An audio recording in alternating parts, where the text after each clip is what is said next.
नमस्ते पंडित फकीर योगी वीरेंद्र जी। सचिव आप बोलिए। सबसे बड़ा मूर्ख कौन है? अरे भाई सबसे बड़ा मूर्ख है, आप तो कालिदास की कहानी जानते हो ना।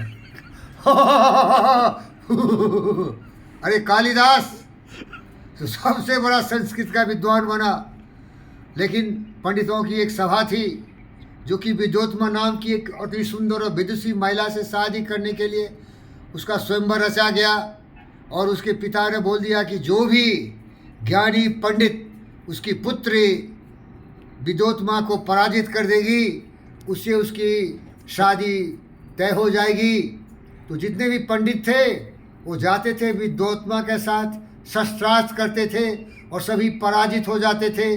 तो पूरी जो भारत भूमि थी वहाँ कोई भी ऐसा पंडित नहीं था जो विद्योत्मा से ज़्यादा तेज बुद्धि और ज्ञानवान विचारवान सर्वशक्तिमान महिला हो।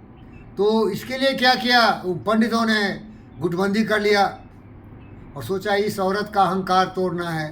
तो क्या किया सारे पंडित, सोचा इस औरत को सबसे ज्ञानी नहीं सबसे महामूर्ख दुष्ट से शादी करना चाहिए। तो सब ने सोचा कि भाई सबसे बड़ा मूर्ख का पहचान क्या है, तो बोलता है जिस पेड़ पर चढ़ता है ना उसी को काटता है, जिस थाली में खाता है उसी में छेद करता है।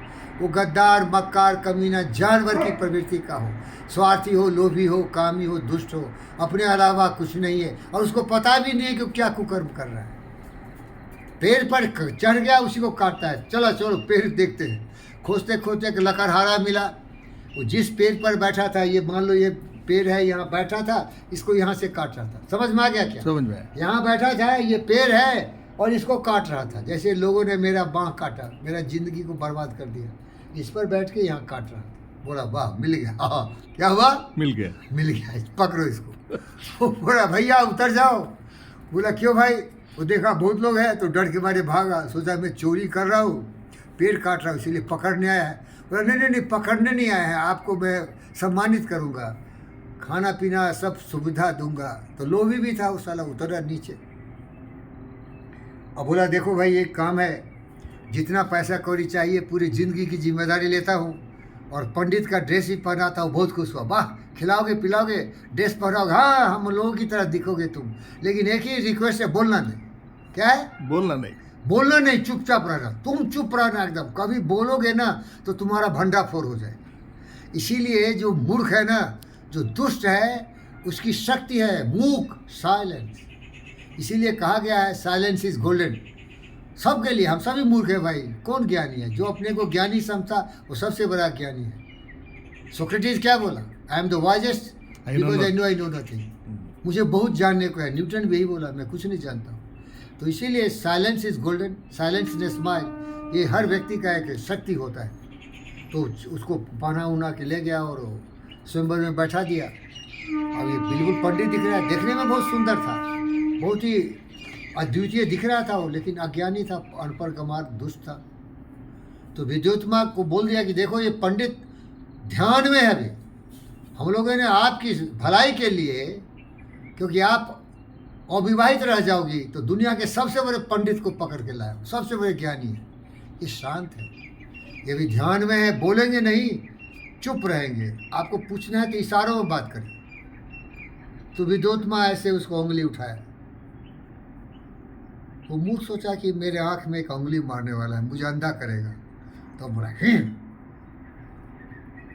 विद्योत्मा बोली ये क्या कर रहा है भाई? ये तो ऐसे कर रहा है, गुस्से में। बोला नहीं, आपकी मूर्खता पर ये दुखी हो गए हैं, क्योंकि आप बोल रहे हो उन्हें एक, ये बोल रहे हो तो इसका क्या मतलब? अरे आत्मा परमात्मा, आप यही पूछे ना कि परमात्मा एक है या दो है?